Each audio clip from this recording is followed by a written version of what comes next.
छोटे पर्दे की बहुओं की जिंदगी पर मंडरा रहा है एक बड़ा खतरा। उस खतरे का नाम है किडनैपिंग। क्योंकि चाहे अक्षरा हो कुमकुम भाग्य की प्रज्ञा या फिर जमाई राजा की रोशनी, या फिर ये है मोहब्बती की इशिता, या कर लो थपकी और स्वरा की बात, हर कोई क्यों फंस गया है किडनैपिंग के जाल में।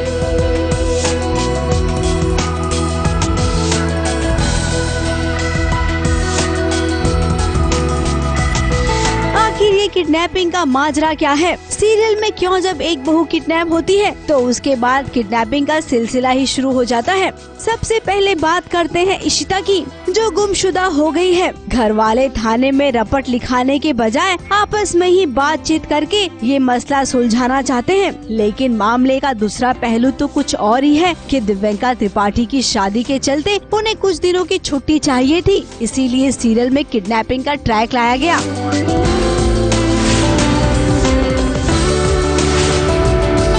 इसी के साथ साथ बाकी सीरियल्स की कहानियों में भी कुछ ऐसा ही फंडा चल रहा है। अक्षरा भी किडनैप हुई और साथ साथ में प्रज्ञा भी। यहाँ तक कि शादी के मंडप से तनु का भी कुछ ऐसा ही हाल रहा।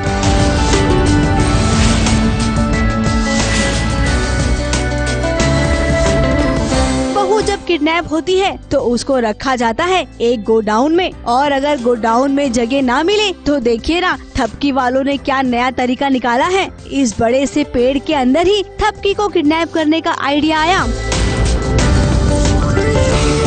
ये किसी की बस की बात नहीं है कि इन सुपर वुमेन को किडनैप कर सके। किडनैपर चाहे कितना भी बड़ा क्यों न हो, लेकिन इन बहुओं के सामने वो पानी कम चाय हो जाता है, क्योंकि इन्हें कोई भी किडनैप करके नहीं रख सकता। ये किसी न किसी तरीके से किडनैपर के जंगल से भागी निकलती हैं।